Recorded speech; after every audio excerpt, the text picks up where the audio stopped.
નમસ્તે. આધારશિલા રાષ્ટ્રીય અભ્યાસક્રમ પુનરાવર્તન અને મજબૂતી વિડિયો શ્રેણીમાં આપનું સ્વાગત છે. આ અઠવાડિયાનો વિષય પેપર ફોલ્ડિંગ. ક્રાફ્ટનો મુખ્ય ઉદ્દેશ્ય ખૂબ નાની ઉંમરથી બાળકોમાં યાદશક્તિ, એકાગ્રતા, માનસિક ક્ષમતા, આંખ અને હાથનું સંકલન વધારવાનો છે. ચાલો આ અઠવાડિયે આપણે બાળકો સાથે કઈ કઈ પ્રવૃત્તિઓ કરવાના છીએ સમજીએ. ચાલો જાણીએ સોમવાર અને મંગળવારની પ્રવૃત્તિઓ વિશે. બ્લોક 1. સ્વાગત અને રમત. દરેક બાળકને નમસ્તે કરી સ્વાગત કરો. ત્યારબાદ સ્વચ્છતા તપાસ કરો. હવે બાળકોને પોતાની જગ્યાએ ઊભા થઈને નમસ્તે ટીચર બોલવા માટે કહો. હવે બાળકોને મુક્ત ખેલ માટે સામગ્રી આપો. રમત રમ્યા પછી સામગ્રી યોગ્ય જગ્યાએ મૂકવા માટે કહો. બ્લોક 2. રમત અને શીખ. બાળકોને ગોળમાં બેસાડી પાલતુ અને જંગલી પ્રાણીઓની વાર્તા કહો. ત્યારબાદ આપણી આસપાસના સામાન્ય પ્રાણીઓને ઓળખો અને તેનું વર્ણન કરો. હવે પ્રાણી, જંતુ અને પક્ષીઓને ઓળખો અને તેનું વર્ણન કરો. પોષકમાં પોષક અઠવાડિયું અથવા તહેવારો અને ઉજવણી દરમિયાન દર અઠવાડિયે વિવિધ પ્રવૃત્તિઓ તૈયાર કરો અને તેનું સંચાલન કરો. બ્લોક 3. પ્રતિબિંબ અને વિદાય. ત્યારબાદ બહાર જઈને દડો ઉછાળો, પકડો, રમત રમો. હવે બધા બાળકોને ગોળમાં બેસાડો. આજે આપણે શું કર્યું? તમને શું ગમ્યું? પૂછો. મંગળવારે આ પ્રકારની પ્રવૃત્તિઓ આયોજિત કરો. ઘરે મજેદાર રમત. બાળકોને આસપાસ લઈ જાઓ. પ્રાણીઓની ઓળખ કરાવો, જેમ કે તેમનો રંગ, શું ખાય છે, ક્યાં રહે છે, તેમનો અવાજ વગેરે. ચાલો જાણીએ બુધવાર અને ગુરુવારની પ્રવૃત્તિઓ વિશે. બ્લોક 1. સ્વાગત અને રમત. હવે દરેક બાળકને તાળી આપી સ્વાગત કરો. ત્યારબાદ સ્વચ્છતા તપાસ કરો. બાળકોને પોતાની જગ્યાએ ઊભા થઈને યસ ટીચર બોલવા માટે કહો. હવે બાળકોને મુક્ત ખેલ માટે સામગ્રી આપો. રમત રમ્યા પછી સામગ્રી યોગ્ય જગ્યાએ મૂકવા માટે પ્રોત્સાહિત કરો.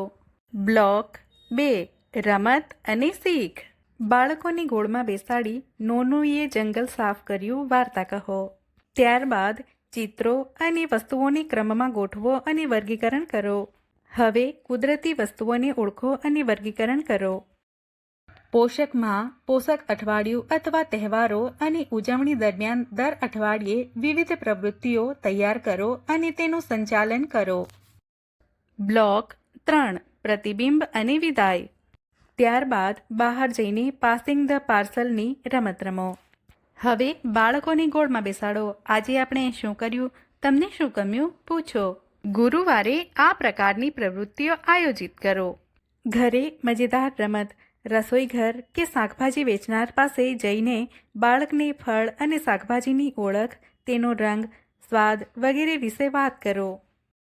ચાલો જાણીએ શુક્રવાર અને શનિવારની પ્રવૃત્તિઓ વિશે. બ્લોક 1. સ્વાગત અને રમત. દરેક બાળકને ગલીપચી કરી સ્વાગત કરો. ત્યારબાદ સ્વચ્છતા તપાસ કરો. બાળકોને પોતાની જગ્યાએ ઊભા થઈને યસ મેડમ બોલવા માટે કહો. હવે બાળકોને મુક્ત ખેલ માટે સામગ્રી આપો. રમત રમ્યા પછી સામગ્રી યોગ્ય જગ્યાએ મૂકવા માટે પ્રોત્સાહિત કરો. બ્લોક 2. રમત અને શીખ. હવે ગોળમાં ઊભા થઈને સફરજન સફરજન આટલા ગોળ બાળગીત કરાવો. હવે ગોળમાં ઊભા થઈને શાકભાજી શાકભાજી બાળગીત કરાવો. ત્યારબાદ ફળ અને શાકભાજીની છાપ પાડો. પોષકમાં પોષક અઠવાડિયું અથવા તહેવારો અને ઉજવણી દરમિયાન દર અઠવાડિયે વિવિધ પ્રવૃત્તિઓ તૈયાર કરો અને તેનું સંચાલન કરો. બ્લોક 3. પ્રતિબિંબ અને વિદાય. ત્યારબાદ બહાર જઈને પકડદાવ રમત રમો.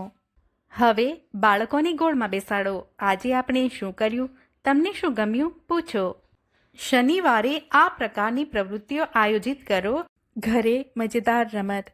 બાળક સાથે ફરવા જાઓ. ફૂલ અને પાંદડા ભેગા કરો. માટીનો એક ટુકડો લો. હવે ભેગી કરેલી વસ્તુઓને માટીમાં દબાવી છાપ પાડો.